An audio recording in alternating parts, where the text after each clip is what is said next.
Hello everyone and welcome to the second event of the Trio Marble Championship Games. It is balancing. In case you need a recap of the first event, the Polar Panthers won at home over the Freezeburns and the Sparkling Stars, and balancing now, the teams will work together as teams and they will roll down a track with the goal of getting as far as possible. The team that does so will win. Polar Panthers won the first event obviously, and they are hoping to keep up their form.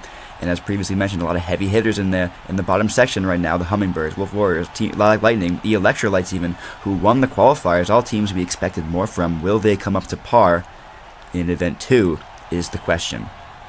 An example run now to kind of give us a taste of this track. We did not see this as an event in Season 1. That last marble gets very far, almost gets to the end of the track, cannot do so. That seemed to be a very good run, at least for that final marble. The goal, of course, is to get as far as you can as a team, so you got to work together and not against each other. Teams at this stage know each other very well enough to qualify for the Trio Marble Championship Games. The Plasma Stripes do well, but not as well as that example team, so actually maybe not too well. We're going to have to wait for some other teams to go before we really get a consensus of what a good score is. But I'd imagine that's somewhere in the mid-pack. 61 is all it will amount to. 15 teams to go. The only place to go is down when you start at the front of the order, so these next few teams are going to be wanting a good performance. Team Antimatter at the second to go. They are off, and that third marble gets very far. All three of them got particularly far.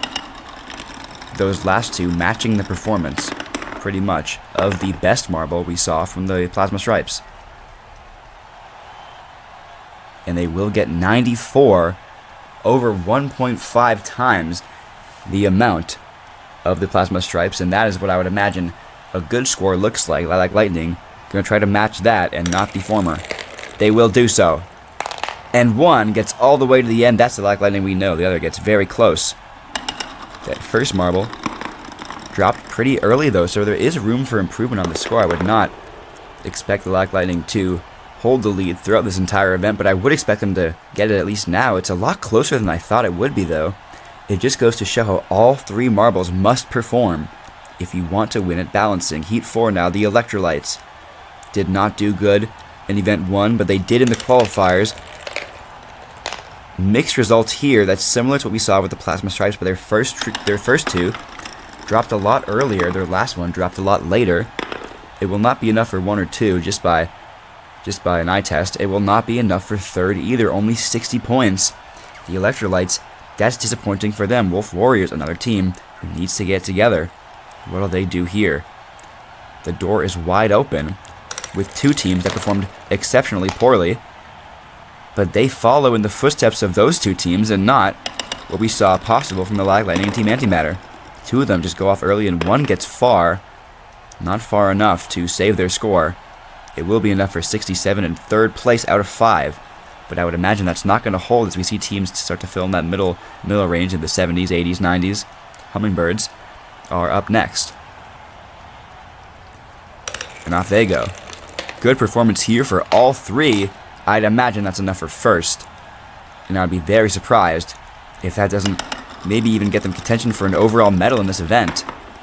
Those two marbles kind of got in each other's way, and it ended up in neither of them finishing. However, the first marble broke through to finish. It's a 116. Again, these scores are a lot closer than I would expect it to be. It looks like drastic improvements, but it's just the marginal improvements of having a better first marble. And now the Red Rogues trying to emulate. Now that they've seen teams do it well, some of these teams later in the order, well, this is kind of in the mid-order right now, trying to replicate what they saw. One of them will be able to. The first two, however, did not. One of them rolling on the sides, cheering on their teammate all the way down. Might have been that first one to drop, I think it was, who got all the way off and was just cheering on their final teammate down the stretch. Where will that shake out to? Will it be in the 60 range, or is getting a finisher enough to push you into the 70s? It looks like it. It's enough for fourth currently. Again, I doubt it will hold as we see some teams like Winfinity hopeful to either get in the mid-pack or, obviously, win for Winfinity. They will not, however. That was a poor performance, probably the poorest we've seen all day, and maybe the poorest we will see in the event. None of them got past those two red flowers, which is a marker of at least a good third marble, I'd say. If your third marble gets past the red flowers, then it's kind of looking good for you in the basis of everybody got past the half white point. Nobody will for Winfinity. 44 is the score. And they will round out the 8th spot of 8. Hummingbirds lead over Black Lightning, Team Antimatter, Red Rogues. A lot of light-colored teams in that top section. A lot of light-colored teams were in the first half to run, so it makes sense. Camos will be up next. What can they do? They've had mixed performances in Season 1 and the qualifiers and in the first event. We're still trying to find out what exactly they are, and it looks like, at least in this event, they are good at keeping a straight line. At least 2 of them were. Good performance there for that last marble getting over that wooden peg. Not sure exactly what that signifies. However, it is good for the Camos and enough for 88 points. Not enough to podium, however. I thought they would. I thought at least by the eye test they got better than Team Antimatter. I was mistaken. The scientists are up now.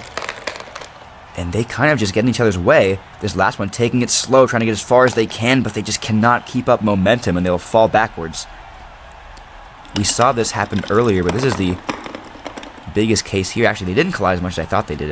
In the slow motion, you can see a little bit easier. I think they were trying to get out of the way of each other, and that's what caused it, rather than a head-on collision.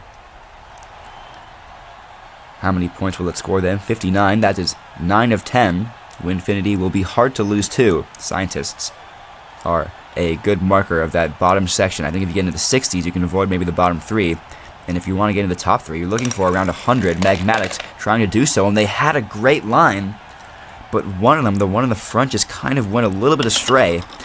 And they knocked their second marble off, hitting off that white section there.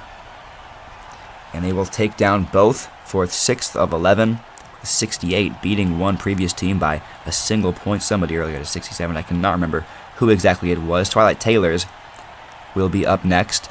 They placed 5th, I believe, in Event 1, looking for a better performance here. They will get it, it looks like. 2 finishers. The first team to do so here. And a good third marble as well. I think that's enough for first. How convincingly, though, I'm not sure, as my eyes have deceived me before in this event. How many points will be the gap?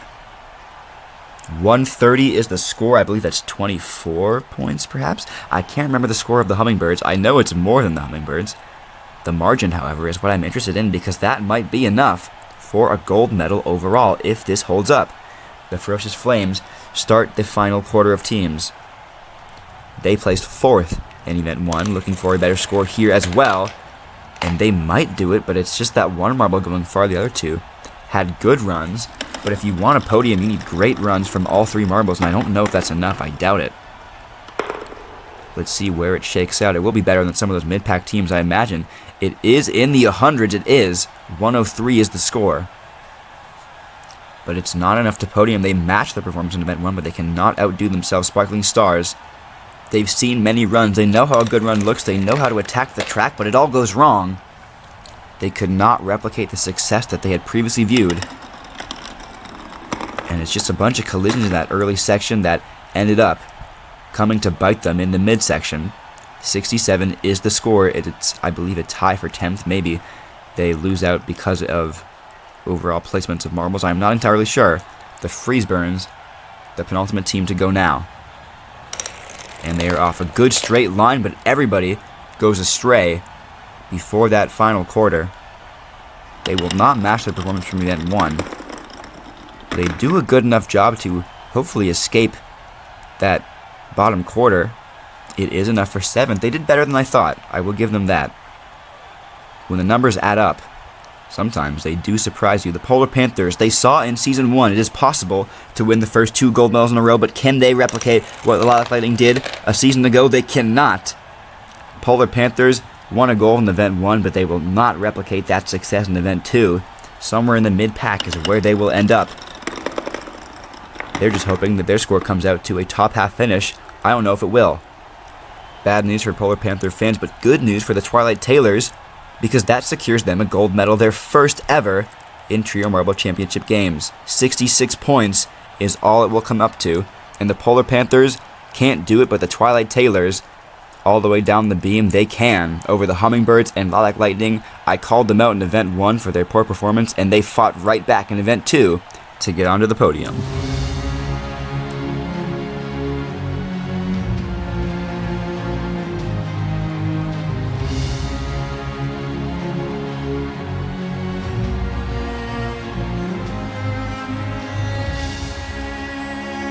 2 consecutive top 5 finishes, and it will be enough for the Twilight Tailors to vault to the top of the standings. They are the first expansion team ever to lead the Trio Marble Championship games. The Freezeburns are sitting there in second again. Polar Panthers fall to third, but it's a competitive race up there. The Ferocious Flames and Hummingbirds are also in it, along with the Sparkling Stars. We will catch you in the third event, the Snowboard Cross.